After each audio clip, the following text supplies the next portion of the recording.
Aquí tenemos una máquina de aire acondicionado. Vamos a revisar, a comprobar su funcionamiento y las distintas partes de la cual se compone. Esta sería la unidad exterior. La unidad exterior, que la tenemos totalmente desmontada, le hemos retirado lo que son las chapas exteriores y se ven todos sus componentes. Y aquí tendríamos la unidad interior, que hemos realizado la misma operación y, como podéis ver, tenemos aquí todo totalmente desmontado. Antes de explicar un poco los componentes de la máquina de aire acondicionado, vamos a pasar a explicar sobre este dibujo lo que es el funcionamiento de un circuito frigorífico, para comprender un poco cómo funciona una máquina de aire acondicionado. Principalmente tenemos dos partes del circuito, uno en el cual el refrigerante circula con una presión baja y otro que circula con una presión alta. ¿De acuerdo?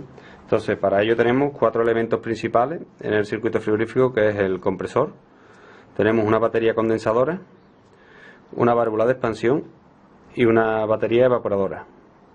Por comenzaremos por el motor compresor. El motor compresor recoge el refrigerante en forma de gas directamente desde el evaporador. Ese gas que recibe el compresor estaría a una baja temperatura y una baja presión. Es su misión, la que consiste en recoger ese gas y transformarlo y darle bastante temperatura y bastante presión. Es decir, lo sube desde baja presión y baja temperatura a alta presión y alta temperatura. Este refrigerante continúa su transcurso por el circuito y llegaría hacia la batería condensadora. Aquí lo único que haríamos es, por medio de un motoventilador, sería recoger aire de la calle, pasarlo a través de la batería, de las lamas que tiene la batería, y rebajarle un poco la temperatura a ese refrigerante. Al cambio y al contraste de rebajarle temperatura, ese gas a alta presión pasaría a líquido, que seguiría teniendo alta presión y aunque menos temperatura que anteriormente, antes de entrar en él, pero también a una alta temperatura. Después nos encontraríamos con lo que es la válvula de expansión. La válvula de expansión, lo que hacemos es estrecharle el paso y seguidamente ampliarle la tubería, para que al comprimir un poco su paso y al volverle a ensanchar, lo que hacemos es pasar ese líquido a una baja temperatura y a una baja presión. Entonces ya tendríamos a la salida de la válvula de expansión líquido, exactamente igual que aquí, pero a baja temperatura y a baja presión. Por último, ya lo que nos quedaría sería introducir este líquido en la parte del evaporador y por medio de otro motor ventilador que estaría en la unidad interior, lo que hacemos es pasar el aire de la habitación a través de la batería y por lo tanto robarle ese frío que trae el refrigerante y transmitírselo al aire que nosotros estamos recogiendo y pasándolo a través del evaporador. Como podemos ver, aquí son tres colores lo que hemos dibujado. Como podemos ver, el naranja es el refrigerante en estado gaseoso, o sea, digamos que desde la salida del evaporador hasta la entrada al condensador estaríamos con el refrigerante en estado gaseoso. Como podemos ver aquí, en amarillo fosforito tenemos el refrigerante en estado líquido, que sería simplemente desde la salida del condensador hasta la entrada al evaporador, donde tendríamos un refrigerante en estado líquido. Y después, en esta raya naranja con rayas verticales azules, podemos ver lo que es el paso del condensador completamente y desde la salida de la válvula de expansión hasta la salida del evaporador, lo que tendríamos una mezcla de refrigerante en estado líquido y gaseoso. Pues este más o menos sería lo que es el funcionamiento de la máquina de un circuito frigorífico, como puede ser una máquina de aire acondicionado. Ahora vamos a ver todos sus componentes, tanto en la unidad interior como en la unidad exterior. Y para explicar los componentes y un poco el funcionamiento de la máquina, vamos a comenzar por la unidad interior, donde tenemos la batería evaporadora, como hemos comentado antes, el ventilador, que está justo aquí debajo, y el motor ventilador, que sería el que le proporciona el movimiento a la turbina para que impulse el aire, ¿vale? Entonces, aquí tendríamos la placa electrónica, tendríamos esta carcasa de aquí donde tenemos las lámparas de encendido y de programación, el receptor del mando, tendríamos también un transformador y aquí tendríamos otro motor ventilador para esta lama de aquí, que es la que primero abre cuando encendemos la máquina. Vamos a empezar a explicar un poco la placa electrónica y la forma de conexión, que la tenemos aquí. Para ello vamos a comenzar pues por la alimentación. Alimentaría la unidad interior por este cable de aquí. Como podemos ver, la tierra iría con todas las tierras, como podemos ver en esta ficha. Y después lo que es la alimentación, la fase, la tendríamos a este relé, que sería el encargado de dar salida hacia este cable blanco de aquí. Y el neutro iría en el bornero directamente a N. ¿De acuerdo? El cable blanco sería la salida de alimentación hacia el compresor de la unidad exterior. Y el N pues sería el neutro. El N aquí, como podemos ver, tiene dos cables, que otro iría para alimentar la placa electrónica justo aquí, como podemos ver aquí. ¿De acuerdo? Después tenemos también el bornero, pues dos cables más, que serían el número 3 y el número 4. El número 3 sería la alimentación para el ventilador de la unidad exterior y el número 4 sería para la válvula de 4 vías. En caso de necesitar calor, alimentaríamos la válvula de 4 vías y la cambiaríamos de posición. Pues una vez hemos alimentado lo que es la placa y lo que es la ficha de conexión, vamos a explicar un poco el funcionamiento de la placa electrónica y viendo sus componentes. Vamos a comenzar pues las tres sondas que tenemos aquí. Sería la sonda esta que tiene las fichas rojas, que iría directamente aquí a la batería de evaporadora de la unidad interior. Sería para tomar la temperatura de lo que es el gas refrigerante que circula por la batería de la unidad interior, de la batería evaporadora. Tenemos aquí también otra sonda, que es esta amarilla que tenemos aquí, que sería esta de aquí, y esta la tendríamos colocada justo en la alimentación o en la entrada de aire, donde recoge la unidad interior, la batería evaporadora, donde recoge el aire de la habitación. Lo pasamos a través de la batería y lo impulsamos por su parte baja ya una vez enfriado. Esta es la sonda que tomaría lo que es el retorno de la habitación. Y por último tenemos esta sonda de aquí, que está cortada porque va directamente a la unidad exterior. Ahora explicaremos en qué lugar de la unidad interior iría conectada la sonda. Tenemos aquí también el motor de las paletas que hemos comentado antes, el primero que abre cuando encendemos la máquina.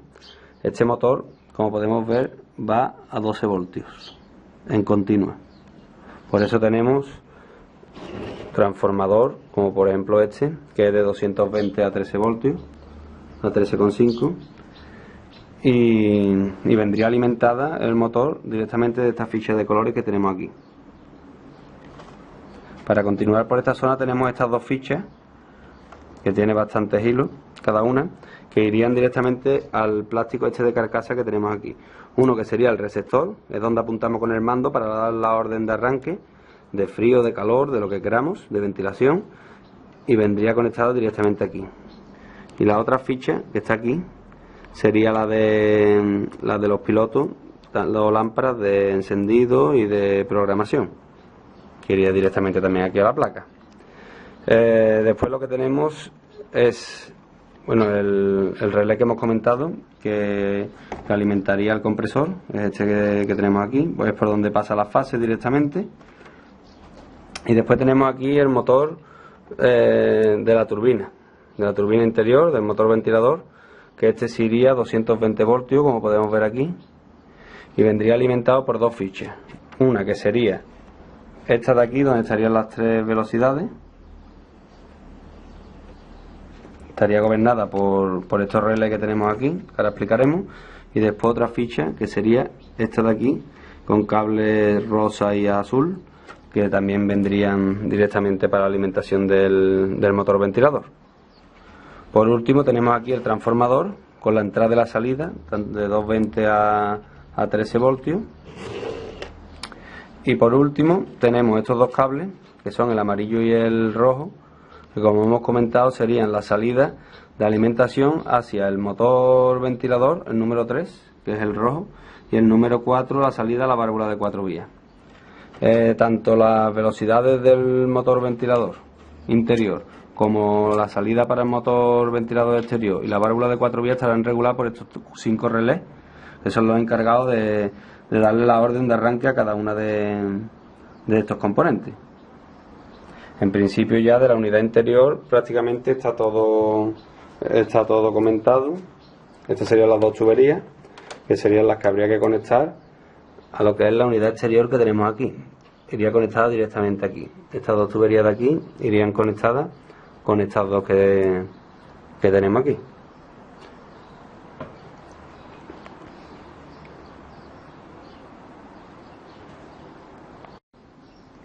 Y por último vamos a ver la unidad exterior, como podemos ver aquí, que costaría, si ya hemos dicho que la unidad interior tiene la unidad evaporadora con el motor ventilador, aquí en la unidad interior tendríamos los otros 3 grandes componentes que tiene la máquina de aire acondicionado, que sería el motor ventilador con la turbina, la batería condensadora, como podemos ver aquí detrás, que recorre todo lo que es la parte trasera de la máquina de aire. Tendríamos el motor compresor, como podemos ver aquí, y la válvula de expansión, que en este caso es un capilar, que es lo que produce el estrechamiento de la tubería. Como podemos ver aquí, pasaría de este diámetro, la salida del condensador, a este diámetro tan fino de lo que es el capilar de expansión, y ya tendríamos la salida del capilar ampliándola hacia este diámetro, como podemos ver aquí, de tubería. Bueno, pues vamos a explicar un poco el conexionado. Como podemos ver aquí, tenemos el número 2, el N y el número 2, que serían los dos cables de alimentación, tanto el neutro para la unidad exterior como el número 2, que sería el cable que alimentaría de fase el compresor. Después tenemos el número 3, como hemos comentado antes, es la alimentación para el motor ventilador, el tierra. El número 4, que sería la alimentación para la válvula de 4 vías, y el R1 y R2, que sería la sonda de temperatura que hemos comentado antes, que estaba aquí en la unidad interior, esta que estaba cortada aquí, ¿vale? Que iría directamente aquí al R1 y R2, y que, como podemos ver por aquí detrás, esta manguerita que tenemos aquí, iría directamente, exactamente igual que en la batería evaporadora, aquí en la batería condensadora, para medir la temperatura del gas refrigerante que pasa por lo que es los tubos de la batería, de la misma batería condensadora. En principio esas serían las conexiones, las interconexiones entre máquina interior y máquina exterior. Serían estos 7 cables. ¿Vale? Aquí podemos ver otros dos componentes, este y este, que serían dos condensadores. Uno que estaría destinado, que es este de aquí abajo cuadradito, a la unidad, al motor ventilador, y el otro, este azul, que sería el condensador de arranque para el motor compresor. Como podemos ver, las alimentaciones vienen directamente de aquí, desde la ficha, desde el neutro, irían aquí y ya después directamente irían por esta manguera negra que tenemos aquí, iría directamente al motor ventilador. Y exactamente igual serían estos cables de aquí, que serían los de conexión del condensador de arranque del compresor, que irían por este cable y vendrían directamente aquí. Aquí podemos ver un componente más, que es esto de aquí, el Clixon. El Clixon tiene en su parte de abajo un contacto directo, como podemos ver, con la parte superior del compresor. Es un corte, una protección para sobretemperatura. En caso de que el compresor se sobrecaliente, lo que haríamos sería que este Clixon, que normalmente deja continuidad, lo que haría sería cortar, y entonces cortaríamos la alimentación hacia el compresor. Así evitaríamos que el compresor, por sobretemperatura, pues pudiera romperse o demás. Y después tenemos aquí las 3 conexiones que alimentarían al propio compresor. Por último, tenemos aquí el número 4, que es este cable que tenemos aquí azul, y el neutro, ¿vale? Que van por este por esta manguerita y van directamente a la válvula de 4 vías, a la bobina de la válvula de 4 vías. Es la alimentación que tendría para hacer actuar lo que es la válvula de 4 vías. En caso de necesitar calor, pues actuaría y invertiría el ciclo. En vez de dejar paso hacia un lado el frío, dejaría paso el calor y tendríamos, en vez de calor fuera en la unidad exterior y frío en la interior, se invertiríamos el ciclo y tendríamos frío en la unidad exterior y calor en la interior. Para esto sería el encargado la válvula de 4 vías con la bobina. Y bueno, en principio yo creo que no se me olvida nada, simplemente un depósito aquí de líquido que está justo a la entrada del compresor para evitar los golpes de líquido. En caso de que no evapore bien la unidad interior, no nos llegue el líquido al compresor, sino que llegue en estado gaseoso. Y bueno, y en principio así que más componentes no tiene. Voy a explicar un poco también el funcionamiento, pero en vez de sobre el plano, como hemos hecho antes aquí, lo voy a explicar un poco sobre la máquina. ¿De acuerdo? El funcionamiento seríamos, nosotros tendríamos el mando a distancia, por medio del receptor encenderíamos la máquina, lo colocaríamos en frío. Normalmente en frío arranca directamente, bueno, encendería primero este motorcito con esta lama para que dejase paso de aire y seguidamente arrancaría en frío o en ventilación el motor ventilador. Arrancaría el motor ventilador y la placa electrónica lo que haría por medio de la sonda de aspiración de la máquina, calculando el retorno que hay en la habitación, nos daría salida directamente tanto para el motor ventilador como para el compresor. El motor ventilador, nos referimos al motor ventilador de la unidad exterior, a este de aquí. Nos alimentaría tanto neutro como número 2, que es la alimentación al compresor, como el número de 3 hacia el ventilador de la unidad exterior, siempre ayudándonos para el arranque de estos dos condensadores, uno para el motor ventilador y otro para el compresor, y arrancaría directamente ventilador y compresor. En el caso de tener calor, de demandar calor desde la unidad interior, no nos suele arrancar el motor ventilador de la unidad interior primero, como nos pasa en frío, sino que hasta que no arranca lo que es el compresor y entra la válvula de 4 vías, no comienza el funcionamiento del ventilador de la unidad interior. O sea, suele tardar unos 3-4 minutos dependiendo. Y una vez que arranca el motor compresor y el motor ventilador de la unidad exterior en modo calor y la válvula de 4 vías, ya comenzaría a echar calor en la unidad interior. En principio, este sería el funcionamiento tanto en modo frío como en modo calor de una máquina de aire acondicionado, y un poco los componentes que tiene internamente tanto la unidad interior como la unidad exterior.